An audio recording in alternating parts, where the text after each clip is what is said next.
Hello Rowan, welcome to electrical engineering MCQs. एक आपको छोटी सी अपडेट देनी थी regarding to the NHPC examination pattern और सिलेबस। आपको बताया रिसेंटली कल ही मैंने आपको अपडेट दिया था कि एनएचपीसी ने उसका एग्जामिनेशन डेट जो है वो डिक्लेयर कर दिया है।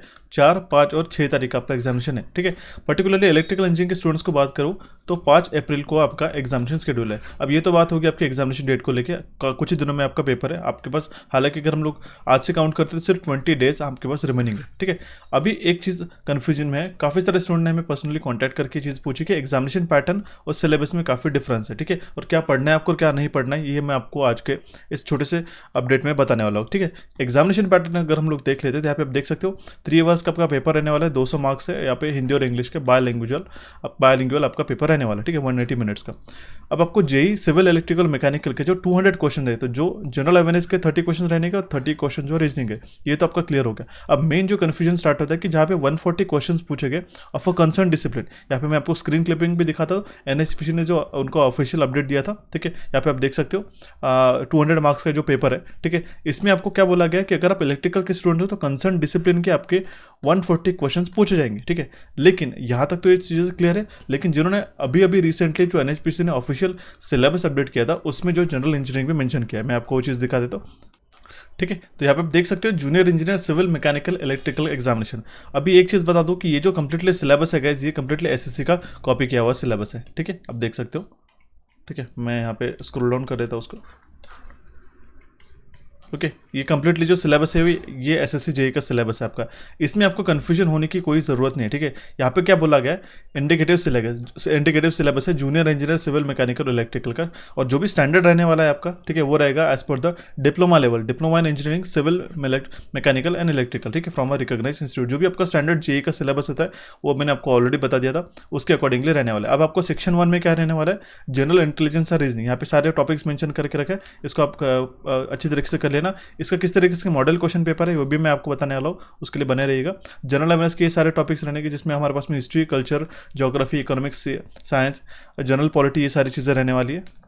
ओके, अब मेन जो चीज़ आती है यहाँ पे जनरल इंजीनियरिंग करके इन्होंने सेक्शन दे के रखा है। ठीक है, जहाँ पे आपको सिविल इंजीनियरिंग भी बताया गया है, इलेक्ट्रिकल इंजीनियरिंग भी बताया गया है, और हमारे पास अगर हम स्क्रॉल डाउन करते हैं तो मैकेनिकल इंजीनियरिंग, इसको आपको स्किप करना है गाइस। ठीक है, ध्यान में रखना होगा कि यहाँ पे जो एनएचपीसी ने ऑफिशियली जो 140 क्वेश्चन पूछे गए थे, ठीक है, इस 140 क्वेश्चन से कंसर्न डिसिप्लिन ही पूछा है। अगर आप इलेक्ट्रिकल का स्टूडेंट हो तो आपको इलेक्ट्रिकल का पता होना इंपॉर्टेंट है। ठीक है, जहाँ तक हम लोग इस तरीके से ये डिफाइन कर सकते हैं कि एनएचपीसी ने ऑलरेडी चीज़ें जो है क्लियर कर देनी चाहिए थी पहले, बट हालांकि उन्होंने मेंशन नहीं किया, तो यहाँ पे जनरल इंजीनियरिंग का हमें पढ़ने की यहाँ पे कोई ज़रूरत नहीं। मैं जहाँ तक हमारा मोस्ट प्रोबेबल हमारा ये 100% पॉसिबिलिटी है, तो यहाँ पे ये जो जनरल इंजीनियरिंग का टॉपिक है सिविल मैकेनिकल और इलेक्ट्रिकल का, इसमें से आपको कोई पूछा नहीं जाने वाला है।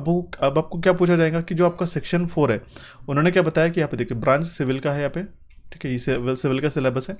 उसके बाद में आपका इलेक्ट्रिकल का, ठीक है, यहाँ पे हो गया इलेक्ट्रिकल का। अब आपको ये जो सिलेबस फॉलो करना है, तो ये सिलेबस फॉलो करना है गाइस आपके 140 क्वेश्चंस के लिए। तो आपका जो कन्फ्यूजन होगा, आई होप ये क्लियर हुआ होगा कि जो आपको सिलेबस मेंशन करना है, सिलेबस आपको अच्छी तरीके से रिकॉल करना है, वो है आपका इलेक्ट्रिकल इंजीनियरिंग का, जिसमें आपको बेसिक कॉन्सेप्ट सर्किट लॉज है, मैग्नेटिक सर्किट्स है, एसी फंडामेंटल्स है। ठीक है, इसके बाद हम लोग स्क्रॉल डाउन करते हैं, मेजरमेंट एंड मेजरिंग इंस्ट्रूमेंट्स है, इलेक्ट्रिकल मशीन्स है। ठीक है, उसके बाद synchronous machine, generation, transmission, distribution. Okay, उसके बाद में instrumentation and costing, utilisation electrical का और बेसिक इलेक्ट्रॉनिक्स का। तो ये जो सिलेबस है आपको ये फॉलो करना होगा आपके 140 क्वेश्चंस के लिए। ठीक है, आपको यहाँ पे जो मेंशन करके रखा था जनरल इंजीनियरिंग, तो जनरल इंजीनियरिंग एज को यहाँ पे उन्होंने सिलेबस में मेंशन नहीं करके रखा है, तो आपको उसको डरने की या फिर उसको आपको पढ़ने की कोई ज़रूरत नहीं है। ठीक है, क्योंकि यहाँ पे जो इंडिकेटिव सिलेबस मतलब कि आप इन सारे टॉपिक में, ठीक है, इंडिकेटिव सिलेबस का मीनिंग ये होता है, ठीक है, कि आप इन सारे टॉपिक्स में जो है वो अच्छी तरीके से प्रिपेयर कर लीजिएगा। ठीक है, ये इनका कहना था। ठीक है, तो यह आपको चीज़ ध्यान में रखनी होगी। तो जो जहाँ तक कि इंडिकेटिव सिलेबस की बात आती है, तो आपका जो जनरल इंटेलिजेंस में कौन से टॉपिक पढ़ना है ये आपको पता होना चाहिए। ठीक है, उसके बाद में जो जनरल अवेयरनेस में कौन से टॉपिक पता होना चाहिए, बट जनरल इंजीनियरिंग यहाँ पे इंक्लूड नहीं होगा। अब इसके लिए मैं आपको कौन से सेशंस रिकमेंड करूँगा जनरल अवेयरनेस और जनरल रीजनिंग के लिए, ठीक है, ये मैं आपको बता देता हूँ अभी फिलहाल।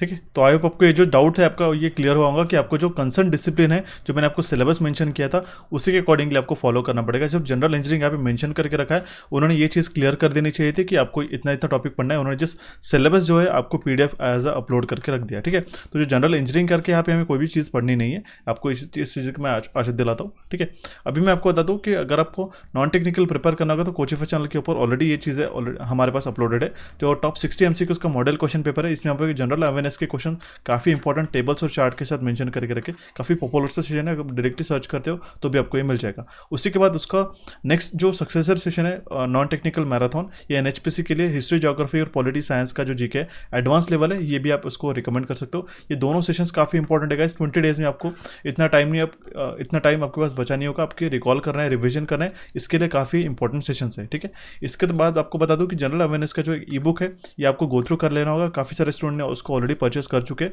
अगर नहीं किया होगा तो आप कोचिफाई एप्लीकेशन को डाउनलोड करके इसको ले सकते हो। और इसका भी जो हमने जो अभी रिसेंटली मैंने बताया था नॉन टेक्निकल का मैराथन, ये एडवांस लेवल का इसके बाद का। ठीक है, इसको भी अगर आपने ई बुक नहीं भी लिया तो भी आप डायरेक्टली वीडियो के माध्यम से पढ़ सकते हो, लेकिन अगर आपने वीडियो देख लिया होगा तो आप इसको अच्छी तरीके से रिकॉल कर सकते हो इस ई बुक के माध्यम से। दोनों भी हम अवेलेबल है हमारे कोचिफाई के एप्लीकेशन के ऊपर। इसके लिए अगर आपको डिस्काउंट कूपन चाहिए तो वो ऑलरेडी हमारे पास गिवन है।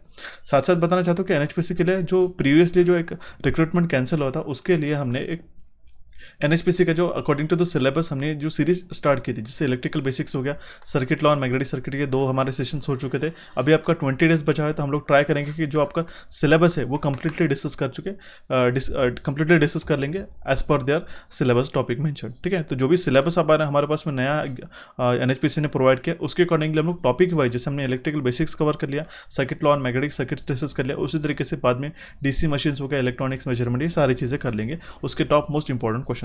उसी के साथ बता दो एक टेबल्स और चार्ट के लिए हमने पावर ग्रिड वेस्ट बंगाल की JEE के एग्जामिनेशन के लिए NHPC IOCL और DSSB के लिए एक पावरफुल कॉन्सेप्ट रिवीजन का एक हमने सेशन ऑलरेडी अपलोड करके रखा है, ये भी आपको जाके देखना होगा। इसमें टेबल्स और इंपॉर्टेंट इन्फॉर्मेशन है, काफ़ी इंपॉर्टेंट रहने वाला है आपके एग्जामिनेशन के लिए। ठीक है, अगर आपको बेसिक इलेक्ट्रिकल नेटवर्क थ्योरम और AC फंडामेंटल में आपको दिक्कत जाती है तो 4-in-1 स्पेशल कोर्स है, फ्लैट 40 कूपन कोड लगा के आप उसको 60 रुपीज़ में परचेस कर सकते हो। और जो हमारा नेक्स्ट जो है ट्रांसमिशन और डिस्ट्रीब्यूशन का, ये ट्रांसमिशन एंड डिस्ट्रीब्यूशन NHPC के लिए काफ़ी इंपॉर्टेंट है गाइस। ठीक है, जनरेशन, ट्रांसमिशन एंड डिस्ट्रीब्यूशन, लेकिन हमने ट्रांसमिशन और डिस्ट्रीब्यूशन का टेबल्स और चार्ट के साथ में ये JEE क्रैश कोर्स अपलोड करके रखा है हमारे इलेक्ट्रिकल इंजीनियरिंग MCQs के एप्लीकेशन पर। काफ़ी इंपॉर्टेंट है, अगर आपके पास 20 डेज में काफ़ी अच्छी तरीके से कॉम्प्रिहेंसिव इन डेप्थ अगर आपका रिविजन करना होगा तो आप इसको जाके ज़रूर परचेज करके आप इसको देख सकते हो। काफ़ी सारे स्टूडेंट ने इसको काफ़ी अच्छा रिस्पॉन्स भी प्रोवाइड किया। ये जो कूपन कोड है JEE 50 ये लगाइएगा ज़रूर। ठीक है, इसको मत भूलिएगा, डायरेक्टली आपको 50% ऑफ हो जाएगा।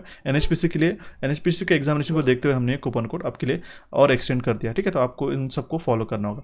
आशा करता हूँ गाइस आपको सारी चीज़ें समझ में आएंगी, जो आपका डाउट है वो क्लियर होगा। हमारे चैनल कोचिफाई और इलेक्ट्रिकल इंजीनियरिंग MCQs को यहाँ पे क्लिक करके सब्सक्राइब कर सकते हो। टेलीग्राम चैनल पर जुड़े रहिएगा सो दैट हम लोग क्विक अपडेट्स और इंपॉर्टेंट इन्फॉर्मेशन आपके साथ शेयर करते हैं।